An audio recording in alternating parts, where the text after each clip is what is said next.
وہ اصلاح طلب ہے، چاہے وہ CPC ہو چاہے CRPC ہو، اس کے اندر ترامیم بہت ضروری ہیں اور جلد از جلد کرنی چاہیے. لیکن ساتھ ہی اگر آپ کے پاس جو جج بیٹھا ہوا ہے اس کے پاس 8 سے 10 منٹ ہوں ایک کیس کے لیے اپنے کال لسٹ کے حساب سے، تو کیا وہ جسٹس کر سکتا ہے؟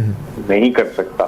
اور میں as a student of law بہت عرصے سے اس بات کا داعی ہوں اور کہہ رہا ہوں، زور و شور سے کہہ رہا ہوں، آپ کے چینل بھی کہہ چکا ہوں کہ پلیز پلیز پلیز انفراسٹرکچر کو امپروو کریں، بجٹ بڑھائیں اور خدارا ججز کے نمبر کو انکریز کریں. 24 آسامیاں خالی ہیں ہائی کورٹ کے اندر لاہور میں. اچھا، تو وہ آج تک وہ کیوں نہیں فل ہوئی؟ لاہور ہائی کورٹ میں 24 آسامیاں جو خالی ہیں، اس کے پیچھے کون سی صاف نیت تھی حکومت کی کہ وہ آسامیاں نہیں بھری گئی؟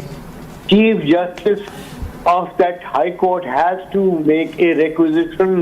انہوں نے نام بھجوانے ہیں اور وہ کیوں نہیں بھجواتے؟ میرا تو پرابلم ہے کہ آپ یہ اس سے پہلے کہ اسامی کریٹ ہو اس سے پہلے آپ کو پتا ہے کہ اسامی کوئی جج جو ہے ریٹائر ہونا ہوا ہے اس کی اسامی خالی ہونے والی ہے. میرے کام سے کیوں نہیں ہوتا؟ بالکل، یہ بڑا اہم نقطہ آپ نے اٹھایا اشرف صاحب. ثاقب بشیر صاحب، آپ بھی اب کورٹس کو کافی عرصے سے کور کر رہے ہیں، کیا لگتا ہے یہ جو ایک قسم کے نوکریوں کے منہ کھل گئے ہیں اور طویل قطاریں ہوں گی یقیناً وکلاء کی بھی اور کچھ ججز کی بھی اپنی سپریم کورٹ میں تعیناتیوں کے لیے بھی، ہائی کورٹوں میں تعیناتیوں کے لیے بھی، تو آپ کو کیا لگ رہا ہے یہ حکومت جو ہے معمول کے مطابق یہ ججوں کی تعداد میں اضافہ کر رہی ہے یا بقول اپوزیشن کے کچھ رہنماؤں کی حکومت کی بدنیتی ہے، ایک ایسے وقت میں ہنگامی بنیادوں پہ سب کچھ کر رہی ہے کہ جب سپریم کورٹ کو حکومت پہلے ہی جوڈیشل کمیشن بنا کے آئینی ترمیم کے ذریعے تقسیم کر چکی ہے؟ 12 جولائی کا جب فیصلہ آیا تھا تو اس فیصلے کے بعد کچھ اہم میٹنگز ہوئیں، اس کے حوالے سے ہمیں بھی اطلاعات ملی. اس میں یہ اس قسم کے ڈیسیژنز 26ویں آئینی ترمیم میں جو کچھ کیا گیا ہے، جو آج لیجسلیشن ہوئی ہے ججز کی تعداد بڑھانا، یہ اس کے پیچھے ایک وہی جو طریقہ کار نظر آ رہا تھا جس کی جو رانا ثناء اللہ، خواجہ آصف صاحب کہہ رہے تھے کہ 25 اکتوبر کے بعد جج جائیں گے، ہمیں گھر بھیج دیا جائے گا. تو اس کے پیچھے 12 جولائی کے بعد اب جو حکومت ہے وہ 17 سے 34 بھی کر رہی ہے، پریکٹس اینڈ پروسیجر ایکٹ بھی لا رہی ہے، آئینی بینچز بھی لا رہی ہے. دوسری جانب اسی حکومت نے اسی سپریم کورٹ کا فیصلہ ردی کی ٹوکری میں ڈالا ہوا ہے اور آج تک اس پہ عمل نہیں ہوا اور اس پہ وہ بار بار خطوط بھی لکھ رہے ہیں الیکشن کمیشن کو. تو بظاہر ایسے لگتا ہے کہ حکومت یہ چاہتی ہے کہ ان کو پروٹیکشن ہو، ان کے حق میں فیصلے دینے والے ججز ہوں اور ان کے مخالفین کے خلاف دینے والے ججز ہوں. یہ بظاہر نظر آ رہا ہے. اور ایک اس میں بڑی امپورٹنٹ بات ہے کہ آج کے دن ہی کیوں، کل 2 بجے آپ کو پتہ ہے جوڈیشل کمیشن آف پاکستان کا اجلاس ہونے جا رہا ہے، تو چیف جسٹس یحییٰ آفریدی جن کو اس حکومت نے خود لگایا ہے اپنی مرضی، منشا اور خواہش سے، اور ان کو ایک دن پہلے یہ پیغام دیا گیا ہے کہ ججز کی تعداد یہ ہوگی، آئینی بینچز یہ ہوں گے، اور فردر جو ہے وہ میرا خیال میں کل ہمیں مزید بہت سارے سرپرائز جو مل سکتے ہیں اس حوالے سے. چلیں کل مزید بہت سارے سرپرائز مل سکتے ہیں. اعزاز سے سب یہ تو چلیں عدالتوں کے معاملات ہو گئے اور اس کے ساتھ ساتھ پریکٹس اینڈ پروسیجر ایکٹ میں بھی ترمیم ہوئی ہے، اس کے اوپر بھی ہم بعد میں بات کریں گے. لیکن اعزاز صاحب، آج آپ نے وزیر دفاع سے بھی ملاقات کی، ان کا انٹرویو بھی کیا آپ نے، تو یہ جو آرمی چیف کی ایکسٹینشن کے حوالے سے اچانک ہی ایک قسم کا گھات لگا کے حکومت بیٹھی تھی اور ایمبوش کیا ہے اور بڑے سیکریٹیو اور خفیہ طریقے سے یہ ترمیم کو لایا گیا جیسا کہ کوئی فوجی راز ہے.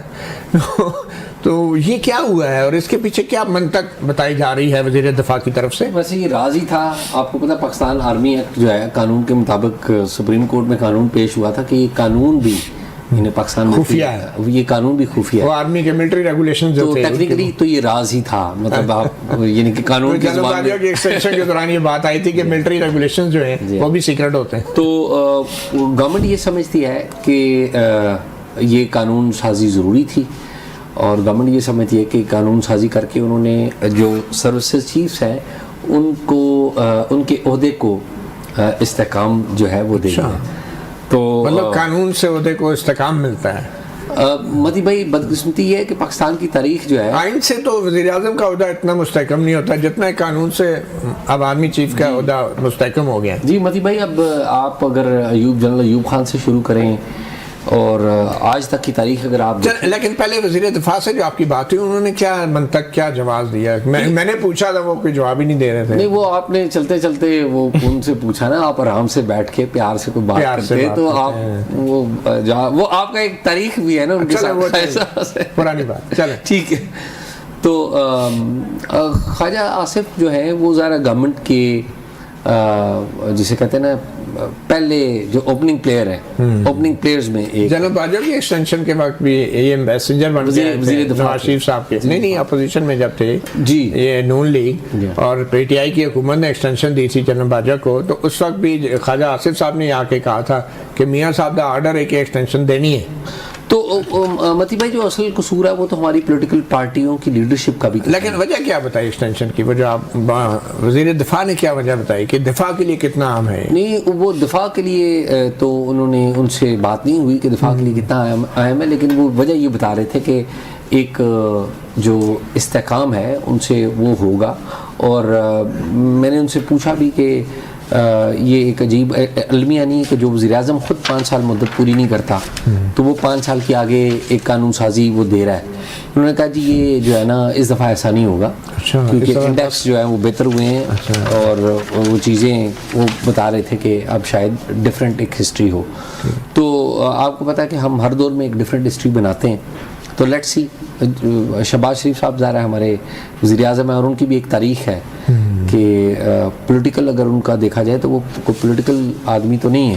آپ کو یاد ہو کہ شروع میں جنرل آصف نواز جنجوعہ صاحب نے پہلی دفعہ کہا تھا میاں شریف صاحب کو کہ ان کو وزیر اعظم بنا دیں.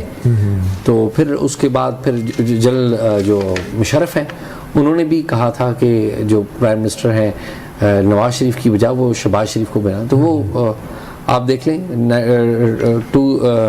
1994 سے آنورڈ دیکھ لیں. اس کے مطلب نواز شریف صاحب کا تو اب پھر کوئی چانس نہیں ہے وزیر اعظم بننے کا؟ نہیں آپ یہ سمجھتے ہیں کہ نواز شریف کا چانس ہے